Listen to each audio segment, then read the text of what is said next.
Right, hi guys. So we're starting acids and bases. We finished reactions with oxygen, and I'm now going to start with acids and bases. So it's a pity because I had some nice practicals planned for you for acids and bases, but maybe you can do some things on your own. So what is pH? Have you heard of the word pH? And this is not a typo. The phrase is a small p with a capital H. Okay, so what is pH? It is a measure of how acidic or basic. Sometimes people refer to it as alkaline, but in science from now on, you're probably just going to hear acid and base. Acidic or basic a substance is. Okay, so now the H on the pH actually refers to the hydrogen ions. Okay, they are charged particles. So it actually has a lot to do with hydrogen atoms in a substance. And so yeah, I'll teach that to you if you take science into matric. Okay, so the properties of an acid. So let's think, what are properties? So what do acids do? How do you know if you've got an acid? Well, firstly, you've all tried vinegar or lemon juice, and they are sour tasting. Okay, now obviously you don't want to use drink acids like sulfuric acid, because that's going to burn a hole in your whole tongue and throat. So they are sour. We know the weaker acids and the diluted acids are more sour. They are corrosive. Okay. We know that acid rain that comes from sulfur dioxide eventually corrodes away artworks like marble statues and stuff, and buildings, and we know that happens. So corrosive means it's a deterioration, a weakening of a substance. What else can we say about acids? Sour, corrosive. I honestly can't think anymore. Okay, that's fine. Right, bases. So bases are actually soapy feeling. Okay, now an example of a base is something like ammonia. Here is ammonia over here. Okay, and that is in Handy Andy. And if you ever touched Handy Andy or even soap, you feel that soapiness. So it's soapy, and it can also be corrosive. I'll talk about that now. All right, so I'm sorry this is in black and white. I've actually run out of color ink, so it would be nice if you could print your stuff in color, but it's really not a big deal if it's not.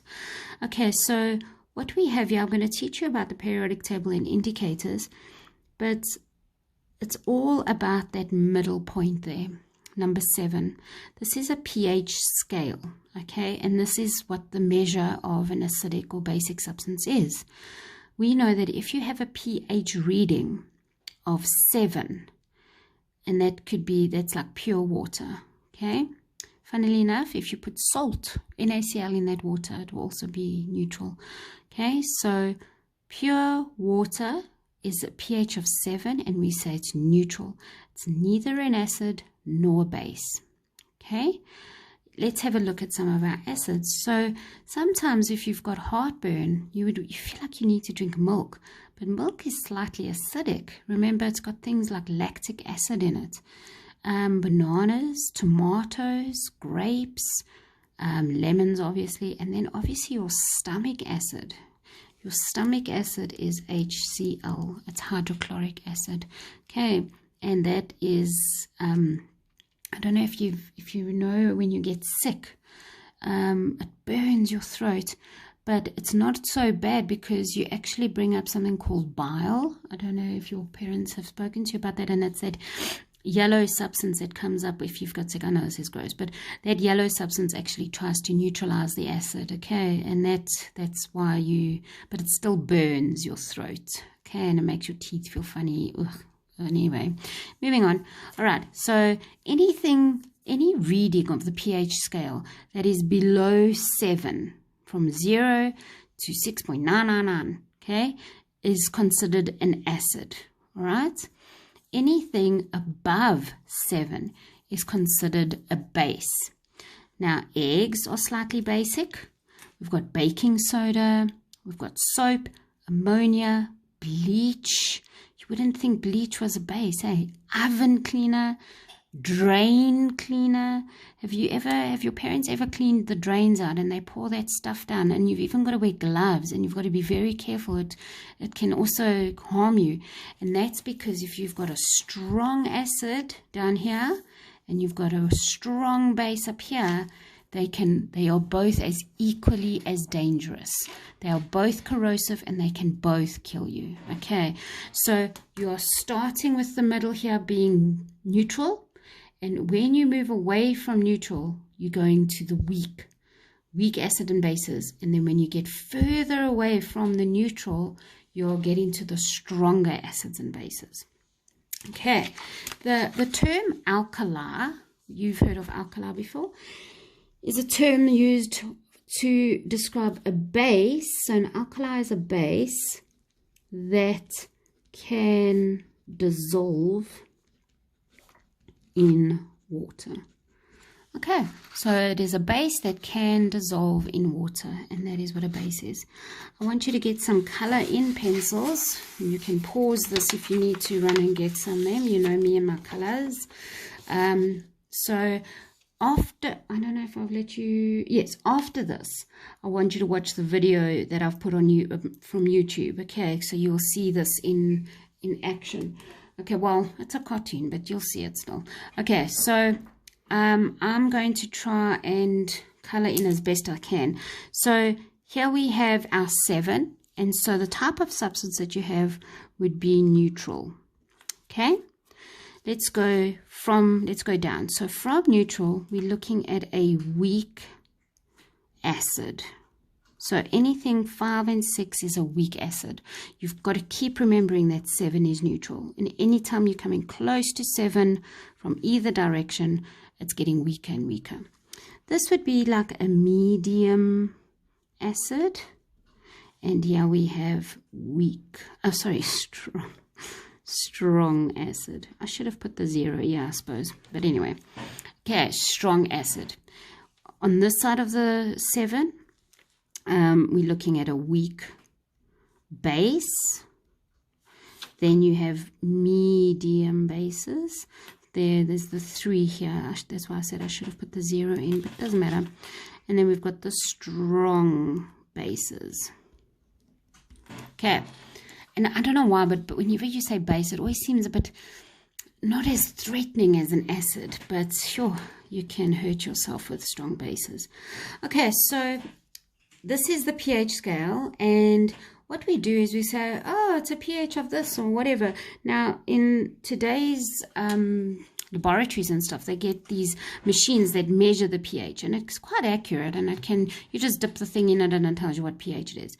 But we also get indicators. Now, you've seen them before in my lab as well. They change color, and there's one particular called a universal indicator.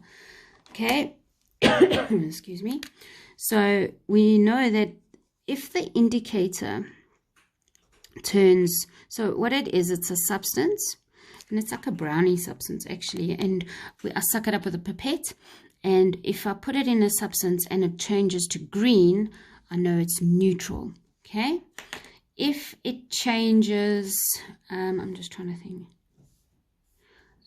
if it goes yellowy, okay, now you can do this in pencil where you blend the two, and that's really fine if you want to try and blend that green and orange. Green and yellow.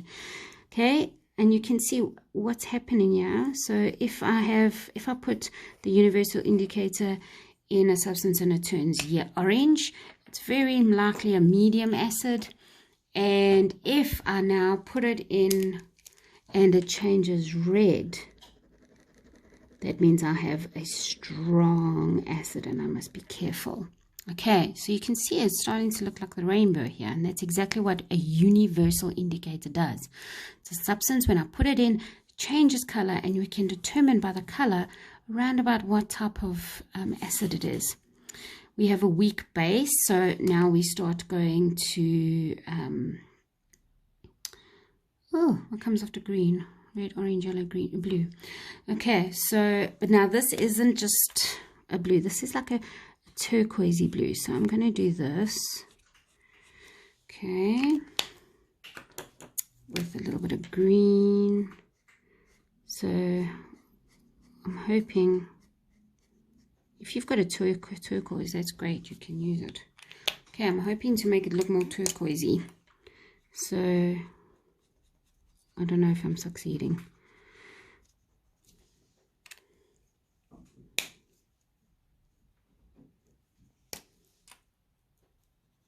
And I'm just ruining my page. Okay, so please, you can have a look and do it in turquoise. And then we've obviously got the blue over here, and that will indicate that we've got a medium base. Okay, we've got a medium base, and that's around that much. And then when you're going to the more violets and purples, we've got a very strong base, and you've got to be careful. So if you see a purple color or you see a red color, that is dangerous. Okay, so there we have it. Green is safe and it is neutral. As we move away from green, we get more and more acidic going down to 0, and we get more and more basic going up to 14. So 14 is the strongest base, and 1 is, in this one, is 1 is the strongest acid. 8 is the weakest base, 6 is the weakest acid. Okay, so I hope you understand that. Right, then I'm going to look at another one called phenolphthalein. It's a nice word. And this is, change color to maybe a pencil. This is colorless until you get to 8. Now, when you get to 8, this changes. It actually is a pinky purple. And again, it's darker and darker and darker from there. So I'm going to again try and blend. It's hard to blend these colors. Okay, so we're starting to get a pinky purpley color. Okay, and it just gets darker and darker and darker. So it's this it's a really lovely color. I'm sure you've seen it before. Oh, that's better. Okay, so there you've got that purple color, and it starts at about 8. It changes color.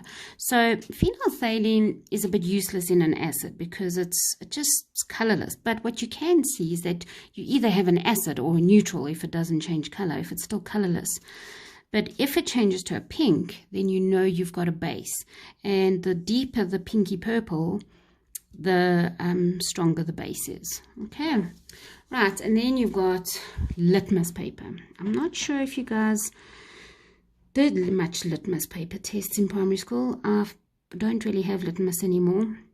It's a very boring one. I would have shown you these two, but litmus paper is boring in that it tells you if you've got an acid or a base, and that's it. Universal indicator is much more, what's the word?